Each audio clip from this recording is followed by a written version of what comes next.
Bonjour, bienvenue dans Géopolitis.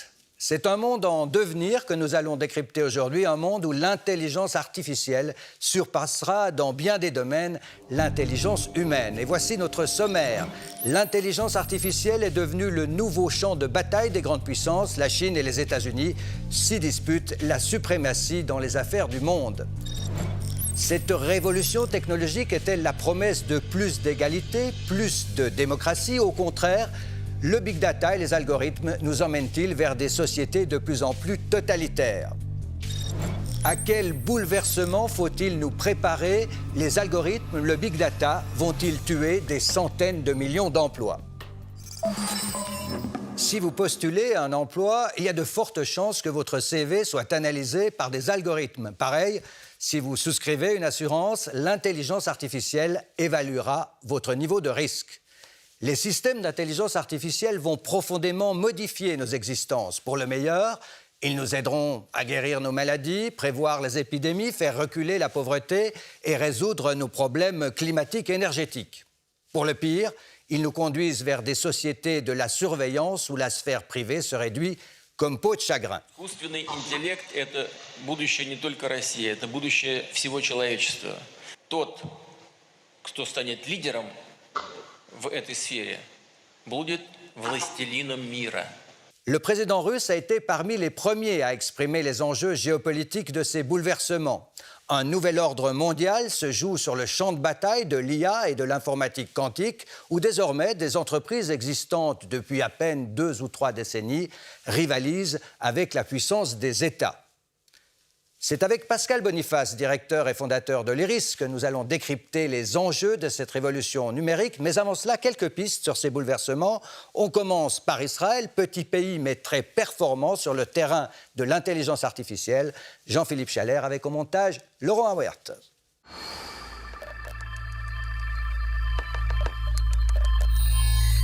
Un visage figé pour l'éternité, celui d'Abraham Lincoln. Figé, pas vraiment, regardez plutôt. Ce sourire énigmatique du grand président américain est passé par la moulinette de l'IA, l'intelligence artificielle. Et voici le trucage. C'est une vidéo d'un acteur qui sert de support à l'animation. Engouement énorme pour le site israélien Deep Nostalgia qui redonne vie aux photos anciennes.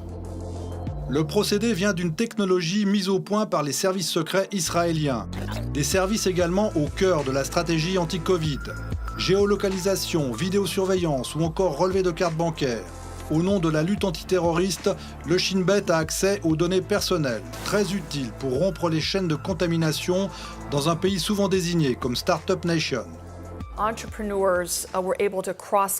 Les entrepreneurs travaillaient déjà avec des universitaires, le gouvernement et des professionnels de la santé. Donc il a été possible de maîtriser la technologie de base, très souvent basée sur l'intelligence artificielle, et de l'adapter afin de relever le défi de la crise du coronavirus. Mais au pays champion du monde de la vaccination, l'intelligence artificielle au service de la lutte anti-Covid n'est pas une totale réussite, en raison du faible engouement pour l'application de traçage.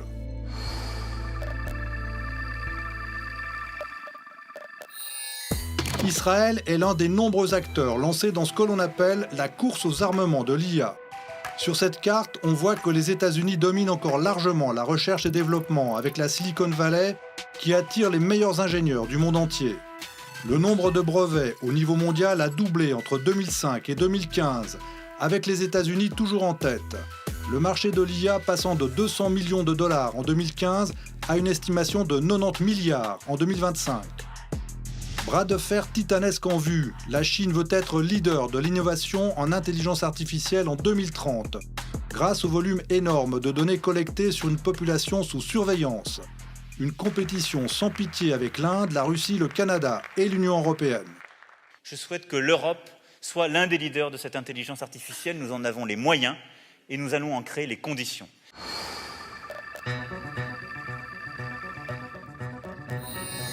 Et si les robots finissaient par prendre le pouvoir? je reviendrai. L'intelligence artificielle a la capacité d'échapper à notre contrôle, selon une inquiétante étude de l'Institut Max Planck. Dans l'immédiat, ce sont surtout 30 à 40% des emplois qui pourraient disparaître. Plus besoin de chauffeurs de taxi avec la voiture autonome, ni d'interprètes avec la traduction automatique. Mais les avocats, les chirurgiens font aussi partie des professions menacées. Certains verront plutôt dans l'IA les avantages indéniables, l'abolition du travail répétitif, l'aide au quotidien avec les applications à tout faire. Malgré tout, les problèmes liés à l'intelligence artificielle sont vertigineux. Hypersurveillance, comme la dernière trouvaille d'Instagram pour détecter l'âge des utilisateurs, cyberattaques, fake news avec les deepfakes, armes autonomes et robots tueurs. Mais on peut échapper à Matrix.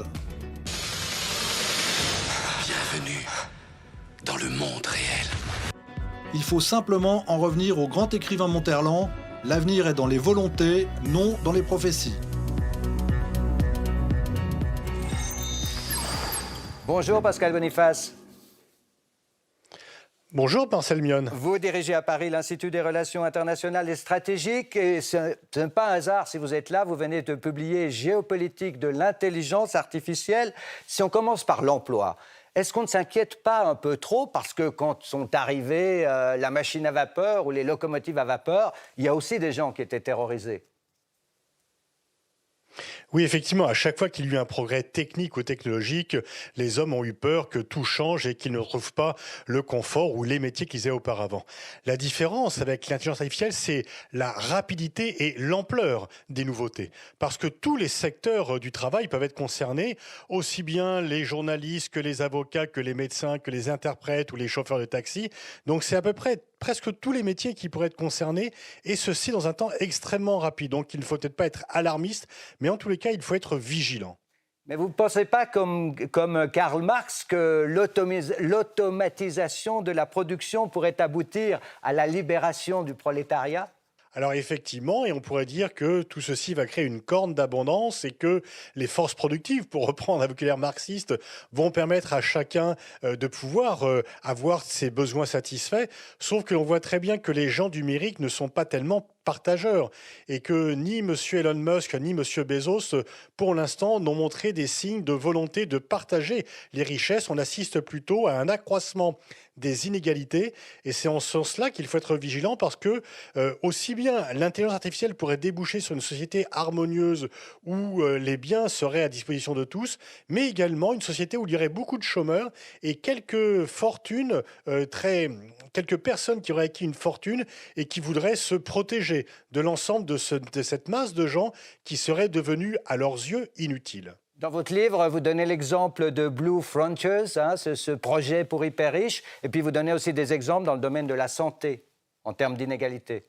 Oui, effectivement, si les progrès pourraient être réservés à quelques-uns qui cherchent la vie éternelle, c'est le rêve pour certains de transhumanisme, et puis d'autres, dans la mesure où on n'aurait pas besoin d'eux. Lorsque Bismarck invente la sécurité sociale, c'est pour fournir à l'industrie allemande des ouvriers en bonne santé et des militaires en bonne santé. Si on n'a plus besoin de cette masse de personnes, qui ira s'en occuper? Et puis, il y a ces rêves un petit peu utopiques, mais il faut faire attention à ce qu'ils ne soient pas réalisés, où quelques grandes fortunes s'isoleraient dans des îles artificielles et échapperaient à la fois au partage, à l'impôt, et vivraient dans une société coupée du reste du monde où ils garderaient pour eux-mêmes les avantages de l'intelligence artificielle. Et puis on assiste aussi autour de l'intelligence artificielle en Chine à l'émergence d'un gigantesque complexe militaro-industriel, militaro-numérique, avec comme objectif aussi de contrôler les citoyens chinois, de contrôler la société. Effectivement, il y a un contrôle social qui se met en place en Chine et on peut dire que l'intelligence artificielle donne à certains dirigeants des pouvoirs et des droits que George Orwell n'aurait pas imaginé possible lorsqu'il a écrit son roman 1984.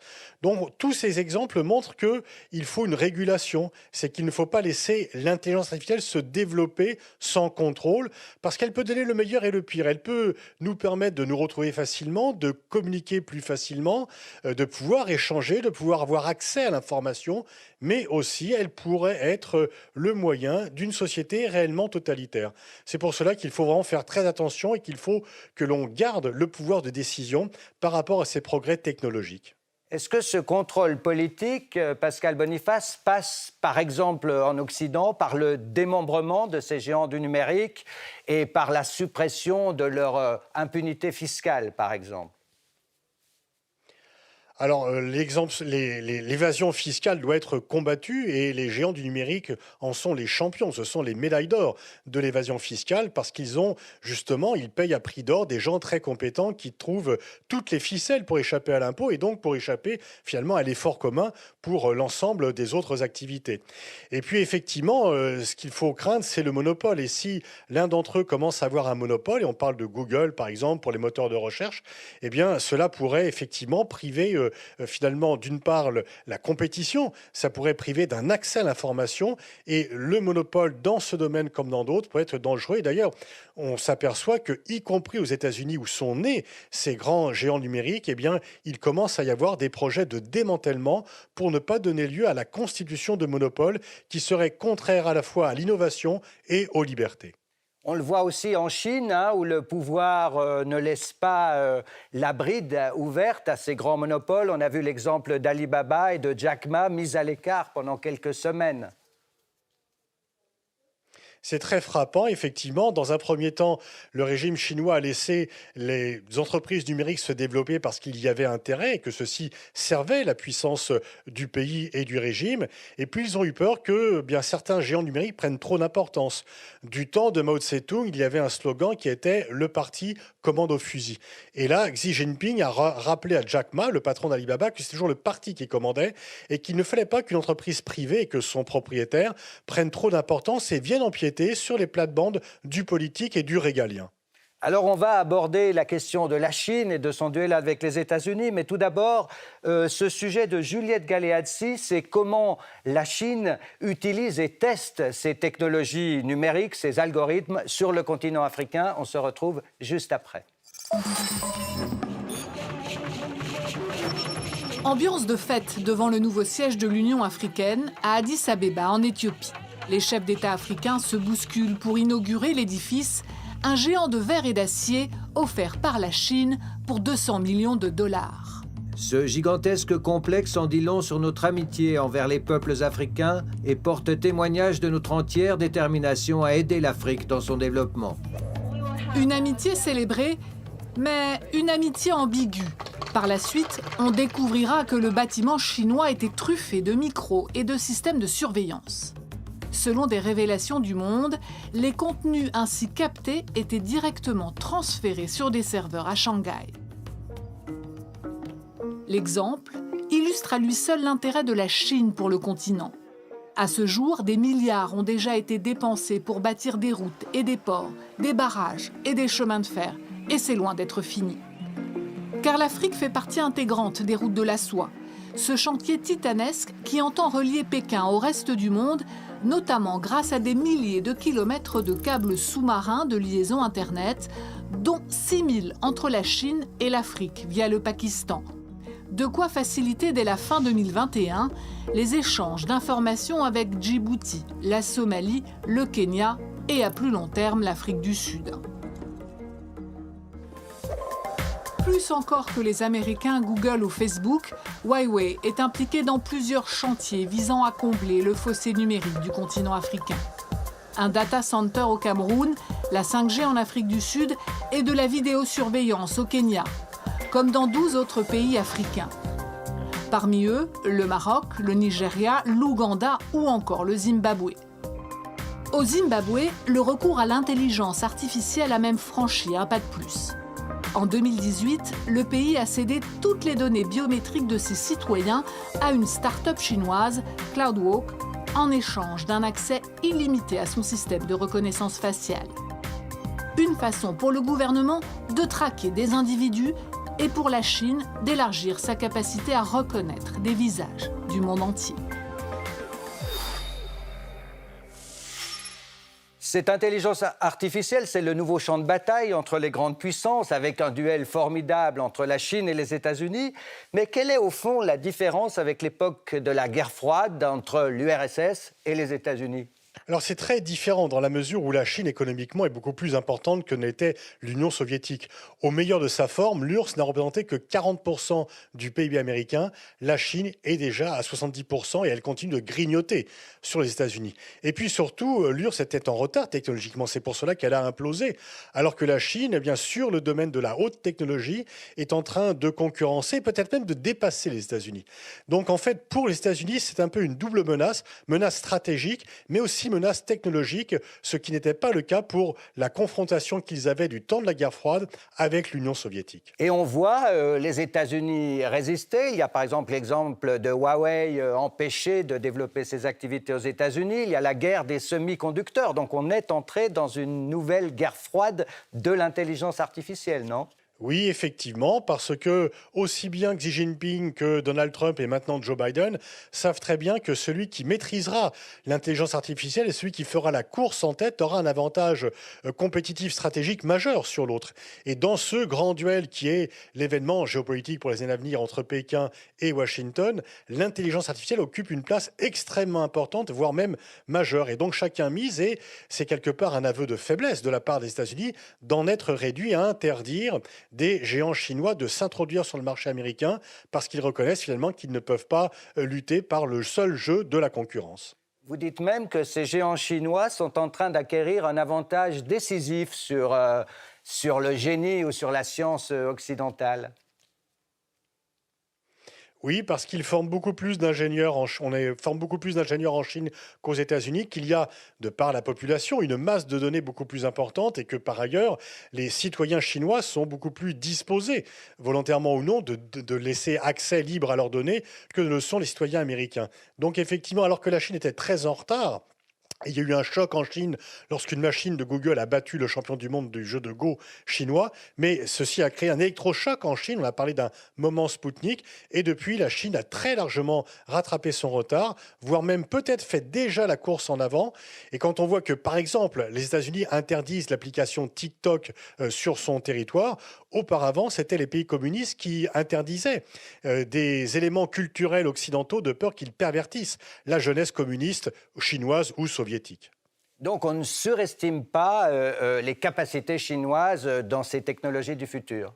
Non, pas du tout. C'est une décision prise au plus haut niveau de la part de Xi Jinping, avec non seulement un investissement massif, une formation massive, l'investissement également des collectivités locales qui sont en concurrence, et puis une masse de jeunes gens qui ont vu que leurs grands-parents avaient faim et qui estiment qu'ils ont d'immenses possibilités, qui ne comptent pas les heures de travail et qui veulent devenir riches très rapidement et qui font ainsi et qui contribuent ainsi à leur manière à la puissance de leur pays. Et puis, dans cette grande course mondiale à l'intelligence artificielle, il y a des grands pays, on parle de l'Inde, parfois du Brésil, et puis des petits comme Israël. Oui, effectivement. Et là encore, d'ailleurs, il y a toujours une fusion entre civils et militaires. Aussi bien en Chine qu'aux États-Unis, on parle souvent de petits génies qui auraient bricolé Apple dans leur garage. Ils ont quand même bien aidé par le Pentagone, également en Chine. Et en Israël, effectivement, l'intelligence artificielle en Israël, qui est très développée, effectivement, est une prolongation des services militaires israéliens qui ont toujours été dans l'observation, dans la saisie des données, dans la saisie de l'information extrêmement en avance. Donc, quelque part, ce sont des retombées civiles d'applications militaires. Et ce sera déjà ma dernière question, Pascal Boniface. Dans cette course, quelle est la place de l'Europe ? Est-ce qu'elle doit s'allier aux États-Unis ou est-ce qu'elle risque de devenir un colon numérique de la Chine ? Alors, il faudrait éviter l'un et l'autre et qu'elle développe sa propre stratégie, qu'elle développe ses propres intérêts. Nous sommes un peu en retard, mais pour ce qui concerne les données industrielles, les données de santé, la partie n'est pas encore jouée. Et la nouvelle Commission européenne investit ce champ parce qu'il y a une prise de conscience d'un retard important. Les pays ou le groupe de pays qui ne miseraient pas sur l'intelligence artificielle seraient autant déclassés que les pays au 19e siècle qui n'ont pas pris la route de la révolution industrielle. Donc l'enjeu, il est majeur. C'est un enjeu de souveraineté. Merci Pascal Boniface, c'est toujours un plaisir de vous recevoir dans Géopolitis. À bientôt. C'est toujours un plaisir d'y être. Merci. Merci, à bientôt. Nous avons évoqué le risque d'une société de la surveillance et du contrôle. On pourrait imaginer aussi une intelligence artificielle au service de nos démocraties. Jusqu'où seriez-vous prêt à vous laisser guider par les algorithmes pour devenir un parfait citoyen augmenté? La question est posée dans une étude de l'Université de Genève. Mélanie Oyon.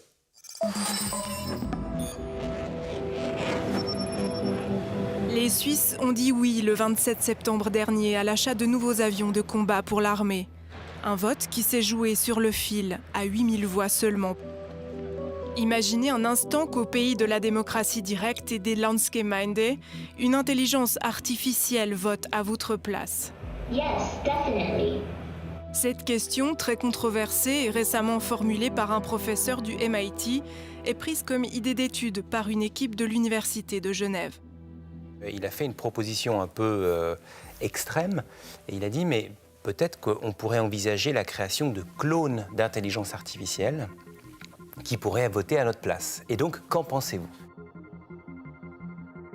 On a déjà des intelligences artificielles qui sont aujourd'hui utilisées pour modéliser la réalité. Mais dans quelques années, on pourrait également imaginer d'avoir cette même modélisation, c'est-à-dire une représentation artificielle d'un ensemble pour notre manière de penser. Et donc, si on a une intelligence artificielle qui est totalement fiable et fidèle totalement à la manière dont on pense et que l'on va voter, en fait, on peut se poser la question de savoir si on a besoin d'un parlement, par exemple. Parce que, typiquement, on pourrait toutes et tous avoir un clone qui nous représente en permanence auprès du gouvernement. Et donc, l'État pourrait savoir tout le temps, 24 heures sur 24, ce que la population pense. On est encore loin du parlement de clones, mais cela pose évidemment toute une série de questions éthiques et de sécurité. Ces avatars numériques seraient-ils imperméables aux fake news et aux cyberattaques ? Même sans aller aussi loin, par exemple sur une attaque de ces clones, on peut revenir déjà plus au présent avec la question de la discrimination et des biais qui sont dans le code de ces programmes d'intelligence artificielle. Puisque les programmes d'intelligence artificielle sont basés sur des algorithmes, ces algorithmes sont écrits par des personnes. Ces personnes sont souvent des hommes blancs dans les pays développés. Alors jusqu'où seriez-vous prêt à aller pour entrer dans une ère de démocratie augmentée ? Vous faire simplement conseiller par une application ou carrément confier votre voix à votre propre clone numérique ? Cette étude de l'Université de Genève vise à sonder les Suisses. Ils pourront se prononcer sur ce site dès le 1er avril. Le nom d'Alan Turing vous dit-il quelque chose? Ce brillant mathématicien britannique a été, dès la fin des années 40, le premier à explorer cette idée de machines capables de produire leur propre intelligence. Mélanie Oyon nous rappelle son destin absolument extraordinaire et c'est notre rubrique ce jour-là.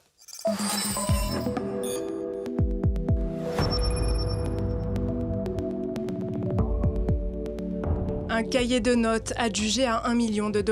C'était en 2015 à New York. Un petit morceau d'histoire de la Seconde Guerre mondiale dans ce carnet d'Alan Turing. C'est lui, ce mathématicien britannique de génie, qui avait réussi à percer le secret de la fameuse Enigma, machine réputée inviolable qui cryptait les messages de l'armée allemande. Alan Turing donne au Royaume-Uni un accès privilégié aux communications militaires secrètes de l'Allemagne nazie, ce qui précipitera la chute du Troisième Reich. Cette prouesse technique et scientifique a été remise en lumière grâce à ce biopic, Imitation Game, sorti en 2014. Avez-vous déchiffré le moindre message allemand? Vous ne pourrez jamais comprendre l'importance de ce que je suis en train de créer là! Notre patience a atteint ses limites. Après la guerre, Alan Turing poursuit ses recherches sur les machines, persuadé qu'elles peuvent être dotées d'intelligence. En 1950, il publie le test de Turing qui évalue la capacité d'une machine à imiter la conversation humaine. La notion d'intelligence artificielle était née. 1 an plus tard, il anticipait déjà les risques et les dérives. À un moment donné, nous devons nous attendre à ce que la machine prenne le contrôle. Sa carrière s'achève brutalement en 1952. Alan Turing est condamné pour homosexualité et évite la prison en acceptant une castration chimique. Il meurt 2 ans plus tard, à l'âge de 41 ans, par un empoisonnement au cyanure. L'enquête conclut au suicide, mais plusieurs spécialistes penchent pour une ingestion par accident. Ce n'est qu'en 2013 qu'Alan Turing est reconnu héros de guerre et gracié à titre posthume par Élisabeth II elle-même. Sur les nouveaux billets de 50 livres qui seront bientôt mis en circulation, c'est d'ailleurs le visage d'Alan Turing qui remplacera le portrait de la reine.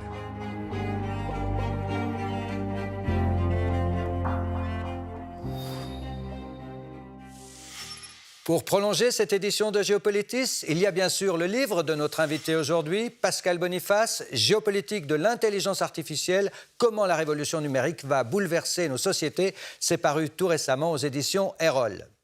À réécouter l'émission Culture Monde sur France Culture, les nouveaux champs de bataille de l'IA, avec ce qu'en disait le champion d'échecs Garry Kasparov en 1997 déjà, après avoir été battu par l'ordinateur Deep Blue. Que ça vous plaise ou non, les gens détestent l'entendre, nous vivons une cyberguerre froide. Tous les grands pays sont capables d'attaquer, mais naturellement, les pays qui ne sont pas dirigés par des gouvernements démocratiques ont une approche plus agressive parce qu'ils n'ont pas de limites. Nous pensons que respecter les règles est bénéfique. Eux pensent que violer les règles est avantageux. La semaine prochaine, America is back. Comment, en 100 jours, Joe Biden a repositionné les États-Unis sur la scène internationale. C'est à 13h10, après le journal. Nous avons changé d'horaire sur RTS 1.